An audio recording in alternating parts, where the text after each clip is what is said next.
Hi കൂട്ടുകാരെ, എല്ലാരും Christmas ഒക്കെ എങ്ങനെ ഉണ്ടായിരുന്നു? അടിച്ചു പൊളിച്ചല്ലോ അല്ലേ? അപ്പൊ ഇന്ന് നമ്മുടെ വീഡിയോ എന്തിനെ കുറിച്ചാണെന്നറിയാവോ? എല്ലാവർക്കും അറിയാവുന്ന ഒരു കാര്യത്തെ കുറിച്ചാ. അതുകൊട്ടെ, ഒരു സസ്യമാ, എല്ലാവരുടെയും വീട്ടിലുള്ളതാ. ഇപ്പൊ എല്ലാവരും കളിയാക്കാനായിട്ടൊക്കെ ഉപയോഗിക്കുന്നുണ്ട് ആ വേർഡ്. എന്താന്ന് എല്ലാവർക്കും മനസ്സിലായോ? വാഴ. എല്ലാവരും ഇപ്പൊ കളിയാക്കാനായിട്ടൊക്കെ വാഴയെന്നുള്ളൊരു പ്രയോഗം ഉപയോഗിച്ചു വരുന്നതായിട്ട് കാണുന്നുണ്ട്. എങ്കിലും നമ്മുടെ വാഴ എന്ന് പറയുന്നവൻ നിസ്സാരക്കാരനൊന്നുമല്ല. അടി മുതൽ മുടി വരെ എന്ന് പറയുന്ന പോലെ ഈ വാഴയുടെ എല്ലാ ഭാഗവും ഉപയോഗപ്രദമാണ്. ആ കാര്യം നിങ്ങൾക്ക് അറിയാമല്ലോ അല്ലേ? അപ്പൊ കുട്ടൂസിന്റെ വീട്ടിലും കുറച്ച് വാഴ നട്ടിട്ടുണ്ടായിരുന്നു. അതിൽ കുറച്ചെണ്ണമൊക്കെ കുലച്ചിട്ടുണ്ട്. അതിലൊരെണ്ണം പാകമായി. അപ്പൊ നമ്മൾ ഓർത്ത് അതങ്ങ് വെട്ടിയാലോന്നോർത്ത്. എങ്കിൽ പിന്നെ ആ വാഴക്കൊല വെട്ടുന്നതിന്റെ കൂടെ ആ വാഴയെക്കുറിച്ച് കുറച്ച് കാര്യങ്ങളും കൂടെ പറഞ്ഞു തന്നാലോ? നമ്മുടെ ചുറ്റുപാടുമുള്ള നമ്മളെപ്പോഴും കാണുന്ന ചില വസ്തുക്കളോ സസ്യങ്ങളോ മൃഗങ്ങളോ പക്ഷികളോ എന്തോ ആവട്ടെ, അതിനെക്കുറിച്ചുള്ള ചെറിയ ചെറിയ കാര്യങ്ങളൊക്കെ അറിഞ്ഞിരിക്കുന്നത് നല്ലതല്ലേ? എങ്കിൽ ഈ വാഴയെക്കുറിച്ച് കുറച്ച് കാര്യങ്ങളൊക്കെ നമുക്ക് ഈ വീഡിയോയിലൂടെ ഒന്ന് അറിഞ്ഞാലോ? നിങ്ങൾക്കറിയാമായിരിക്കും എങ്കിലും. പിന്നെ ഈ വീഡിയോയിൽ നമ്മുടെ കുട്ടൂസനും കുഞ്ചപ്പനും സുരയും പിന്നൊരു കീരിക്കുട്ടനും ഒക്കെ ഉണ്ട് കേട്ടോ. അപ്പൊ ഈ വീഡിയോ കാണാതെ പോകരുതേ. നമുക്ക് ഈ വാഴച്ചാരെ കുറിച്ചുള്ള കുറച്ച് കാര്യങ്ങൾ എന്തൊക്കെയാണെന്ന് നോക്കിയാലോ? സാധാരണയായിട്ട് നിങ്ങൾക്ക് എല്ലാവർക്കും അറിയാം, കുറച്ചെങ്കിലും സ്ഥലമുള്ള, നമ്മുടെ വീട്ടിലൊക്കെ കുറച്ചെങ്കിലും സ്ഥലമുള്ള വീട്ടുകാരാണെങ്കിൽ അവർ എല്ലാവരുടെ വീട്ടുമുറ്റത്തും എന്ത് കാണും? വാഴ കാണും. മിക്കവാറും എല്ലാവരുടെ വീട്ടുമുറ്റത്തും ഈ വാഴ കാണും. അതായത് കുറച്ചെങ്കിലും സ്ഥലമുള്ള എല്ലാ വീടുകളിലും വെക്കാവുന്ന ഒരു ഫലം തരുന്ന സസ്യമാണ് നമ്മുടെ വാഴ എന്ന് പറയുന്നത്. ഈ വാഴയ്ക്ക് സാമാന്യം നല്ല പൊക്കം അല്ലെങ്കിൽ നല്ല നീളം ഉണ്ടായിരിക്കുവേ.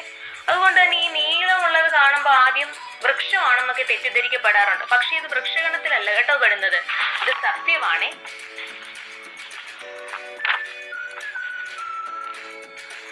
നമ്മളെല്ലാവരും ഒരേ ടൈപ്പ് വാഴപ്പഴങ്ങളല്ലല്ലോ എപ്പോഴും വാങ്ങി കഴിക്കാറുള്ളത്. ചിലപ്പോഴൊക്കെ നമ്മൾ പല വെറൈറ്റി വാഴപ്പഴങ്ങൾ വാങ്ങി കഴിക്കാറില്ലേ? അതുകൊണ്ട് തന്നെ കേരളത്തിലും മറ്റ് സംസ്ഥാനങ്ങളിലും പല വെറൈറ്റി വാഴകളാണ് കൃഷി ചെയ്യാറുള്ളത്. ഈ വ്യത്യസ്ത ഇനം വാഴകൾക്ക് വ്യത്യസ്ത ഗുണങ്ങളും വ്യത്യസ്ത രുചികളുമായിരിക്കും ഉണ്ടാവുക. ഉദാഹരണത്തിന് നമ്മുടെ പാളയംകോടൻ പഴം, ഞാലിപ്പൂവൻ, ഏത്തവാഴ, കദളി, റോബസ്റ്റ, ഇതെല്ലാം വ്യത്യസ്ത ഇനങ്ങളാണല്ലേ? വ്യത്യസ്ത രുചിയാണ്, വ്യത്യസ്ത ഘടനയാണ് അതിനെല്ലാം ഉള്ളത്. ഈ റോബസ്റ്റ ഉണ്ടല്ലോ, ഈ റോബസ്റ്റ എന്ന് പറയുന്ന പഴം മാത്രമല്ല ഉള്ളത്. റോബസ്റ്റ എന്ന് പറയുന്ന കാപ്പിക്കുരു ഇനം കൂടിയുണ്ട്. കേരളത്തിലൊരു പ്രധാനപ്പെട്ട കാപ്പിക്കുരു ഇനമാണ് റോബസ്റ്റ. നിങ്ങൾക്കറിയാമല്ലോ അല്ലേ? അതുപോലെ ചില വീടുകളിലേക്ക് വീട്ടുമുറ്റത്തുണ്ടല്ലോ അലങ്കാര ചെടിക്ക് പകരം അല്ലെങ്കിൽ അലങ്കാര ചെടിയായിട്ട് ഈ വാഴകൾ ഉപയോഗിക്കാറുണ്ട്. അത് നമ്മുടെ സാധാരണ വാഴകളല്ല, വെറൈറ്റി ഈ അലങ്കാര ചെടിയായിട്ടുള്ള വാഴകൾ കിട്ടും. അതൊക്കെയാണ് അവര് വീട്ടുമുറ്റത്ത് അലങ്കാര ചെടിയായിട്ട് ഉപയോഗിക്കുന്നത്. അങ്ങനെ വെറൈറ്റി അലങ്കാര ചെടികളായിട്ടുള്ള വാഴകളും ഇപ്പോൾ വിപണിയിൽ ലഭ്യമാണ്. നിങ്ങളും ഒക്കെ അത് പല വീടിന്റെ മുറ്റത്ത് കണ്ടിട്ടുണ്ടാവും അല്ലേ? നമ്മൾ ഇത്രയൊക്കെ പറഞ്ഞിട്ടേ ഇവന്റെ ജന്മദേശം ഏതാന്ന് പറഞ്ഞില്ലല്ലോ. നിങ്ങൾക്കറിയാവോ ഇവന്റെ ജന്മദേശം, ഈ വാഴക്കുട്ടന്റെ ജന്മദേശം എവിടെയാണെന്ന്? അറിയത്തില്ലെങ്കിൽ ഞാൻ പറഞ്ഞുതരാം. തെക്ക് കിഴക്കൻ ഏഷ്യയാണ് ഇവന്റെ ജന്മദേശം. തെക്ക് കിഴക്കൻ ഏഷ്യ ആണെങ്കിലും ഉഷ്ണമേഖലാ പ്രദേശങ്ങളിലാണ് ഇവനെ ധാരാളമായിട്ട് കൃഷി ചെയ്യുന്നത്. അവിടുത്തെ ഈർപ്പമുള്ള താഴ്ന്ന പ്രദേശങ്ങൾ കൃഷിക്ക് അനുയോജ്യമായതുകൊണ്ടാണ് കേട്ടോ. ഈ കൃഷിയുടെ കാര്യം പറഞ്ഞപ്പോഴാണ് ഈ വാഴപ്പഴത്തിനുള്ളിൽ കാണപ്പെടുന്ന കറുത്ത തരികളില്ലേ, നിങ്ങളെല്ലാം കണ്ടിട്ടില്ലേ? പഴത്തിനുള്ളിൽ ചെറിയ ചെറിയ കറുത്ത തരികള്, അവ എന്താണെന്നറിയാവോ? ഇത് വാഴയുടെ വിത്തുകളാ കേട്ടോ. അയ്യോ, വിത്തുകളോ? നിങ്ങൾ ഓർക്കും ഇത് വെച്ചിട്ട് വാഴത്തൈകളൊന്നും ഉണ്ടാക്കാൻ പറ്റില്ലല്ലോ. ശരിയാണ്, ഇത് വെച്ച് നമുക്ക് വാഴത്തൈകളൊന്നും ഉണ്ടാക്കാൻ കഴിയില്ല. അതെന്താന്ന് വെച്ചാലേ അവ പൂർണ്ണമായും വിത്തുകളാവാത്ത അണ്ഡങ്ങളുടെ ശേഷിപ്പുകളാണ്. അതുകൊണ്ടാണ് ഇത് വാഴയുടെ വിത്തെന്നറിയപ്പെടുന്നു. പക്ഷേ ഇത് വെച്ച് നമുക്ക് പുതിയ വാഴത്തൈയൊന്നും ഉണ്ടാക്കാൻ സാധിക്കില്ല. വാഴ കൃഷിക്ക് വിത്തായിട്ട് ഉപയോഗിക്കുന്നത് വാഴക്കന്നുകളാണ്. വാഴക്കന്നുകൾ അറിയത്തില്ലേ? ഇപ്പൊ വാഴ കൊലച്ചു കഴിഞ്ഞാൽ അതിന്റെ താഴെ ചെറിയ ചെറിയ കുട്ടി വാഴത്തൈകള് കിളുത്തു വരുന്ന കണ്ടിട്ടില്ലേ? ഇവയാണ് വാഴക്കന്ന്. വാഴക്കന്നുകൾ, അതായത് വാഴയുടെ ചുവട്ടിൽ നിന്നും കിളിർത്തു വരുന്ന ഭാഗമാണ് കന്ന് എന്ന് നമ്മൾ പറയുന്നത്. സാധാരണയായിട്ട് കൃഷി ആവശ്യത്തിന് നമ്മൾ ഉപയോഗിക്കുന്നത് ഈ വാഴക്കന്ന് കുട്ടികളെയാണ്. അപ്പൊ ഈ കന്നുകുട്ടികളെയാണ് നമ്മൾ കൃഷിക്ക് ഉപയോഗിക്കുന്നത്. വാഴയുടെ എല്ലാ ഭാഗങ്ങളും ഉപയോഗപ്രദമാണെന്ന് നിങ്ങൾക്കറിയാം അല്ലേ? എന്നാൽ ഇവയിൽ കാൽസ്യം, മാഗ്നീഷ്യം, പൊട്ടാസ്യം, സോഡിയം, ചെമ്പ് തുടങ്ങിയ പോഷകങ്ങൾ നിരവധിയായിട്ട് അടങ്ങിയിരിക്കുന്നു എന്ന കാര്യം കൂടി നിങ്ങൾ അറിഞ്ഞിരിക്കണം കേട്ടോ. അതുകൊണ്ടാണ് ഈ ഹോസ്പിറ്റലൈസ്ഡ് ഒക്കെ ആകുമ്പോഴത്തേക്കും ഈ പച്ചക്കയില്ലേ അതൊക്കെ തോരൻ വെച്ച് കഴിക്കാനും അല്ലെങ്കിൽ പച്ചക്കയൊക്കെ പുഴുങ്ങി കഴിക്കാനൊക്കെ അതിനകത്ത് ധാരാളം പൊട്ടാസ്യം അടങ്ങിയിട്ടുണ്ട്. അതുകൊണ്ടാണ് അതൊക്കെ കഴിക്കാൻ പറയുന്നത്. അതുപോലെ വാഴപ്പഴത്തിനെ കുറിച്ച് പറയുകയാണെങ്കിൽ എല്ലാവരുടെ വീട്ടിലും അഫോർഡബിൾ ആയിട്ടുള്ള ഒരു പഴമാണ് ഈ വാഴപ്പഴം അല്ലേ? നല്ല രുചികരവും മറ്റു പഴങ്ങളെ അപേക്ഷിച്ച് എന്നാൽ വിലക്കുറവുമാണ്. പിന്നെ ഒരു പ്രത്യേകത എന്ന് വെച്ചാൽ എല്ലാ സീസണിലും ഇത് ലഭ്യമാണ്. അതുകൊണ്ടാണ് എല്ലാവരുടെ വീട്ടിലും എപ്പോഴും വാഴപ്പഴം കാണുന്നത്. കേരളത്തിലെ വാഴപ്പഴങ്ങളിൽ ഏറ്റവും കൂടുതൽ പ്രാധാന്യം അർഹിക്കുന്ന ഏത് പഴമാണെന്നറിയോ? ഏത്തപ്പഴമാണ് കേട്ടോ. ഏത്തപ്പഴമാണ് നമ്മൾ കൂടുതലും ഫുഡ് ഐറ്റംസ് ഉണ്ടാക്കാനാണെങ്കിലും അല്ല നമ്മൾ ഉപയോഗിക്കുന്നതാണെങ്കിലും കൂടുതലും ഏത്തപ്പഴമാണ് ഉപയോഗിക്കുന്നത്. എന്താന്ന് വെച്ചാൽ അതിന് വളരെയധികം ആരോഗ്യ ഗുണങ്ങളുണ്ട്. ഏത്തപ്പഴം ഉയർന്ന ഊർജമാണ് പ്രദാനം ചെയ്യുന്നത്. അതുകൊണ്ടാണ് കായിക വിനോദങ്ങളിലൊക്കെ ഏർപ്പെടുന്ന കുട്ടികളും അത്ലറ്റുകളും ഒക്കെ കൂടുതലും ഈ ഏത്തപ്പഴം ഉപയോഗിക്കുന്നത്. അതുപോലെ തന്നെ വാഴയില, കേരളീയർക്ക് വളരെ പ്രിയപ്പെട്ടതാണ് വാഴയില. നമ്മുടെ മിക്ക വിശേഷ ദിവസങ്ങളിലും വാഴയില വളരെയധികം ഉപയോഗിക്കുന്നുണ്ട്. അത് സദ്യ വിളമ്പാനാവാം, അല്ലെങ്കിൽ വിവിധ തരം പലഹാരങ്ങൾ ഉണ്ടാക്കാനാവാം, അല്ലെങ്കിൽ അലങ്കാരത്തിനായിട്ടും വാഴയില ഉപയോഗിക്കുന്നുണ്ട്. വാഴയിലയിലെ ചൂട് ചോറ് വിളമ്പത്തില്ലേ, അല്ലെങ്കിൽ നമ്മൾ പൊതിച്ചോറൊക്കെ ഉണ്ടാക്കാറില്ലേ? അപ്പോൾ ഈ പൊതിച്ചോറൊക്കെ ഉണ്ടാക്കി അടച്ചു വെച്ച് കുറച്ചു നേരം കഴിഞ്ഞിട്ടല്ലേ നമ്മളത് ഉപയോഗിക്കുന്നത്.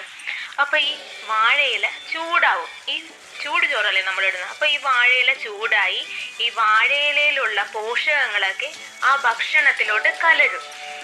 അത് കഴിക്കുന്ന വഴി നമ്മുടെ ആരോഗ്യവും വളരെ മികച്ചതാവും. അതുകൊണ്ട് ഡെയിലി വാഴയില കഴിക്കാൻ പറ്റുവാണെങ്കിൽ അതാണ് ഉത്തമം കേട്ടോ. പക്ഷെ ഇന്നത്തെ കാലത്ത് ഡെയിലി വാഴയിലയൊക്കെ എവിടുന്ന് കിട്ടാനല്ലേ? വീട്ടിൽ പോലും 1-2 വാഴയെ കാണത്തുള്ളൂ. ഔത്തിന്ന് എടുക്കാന്ന് വെച്ചാൽ നല്ല അടിയും കിട്ടും.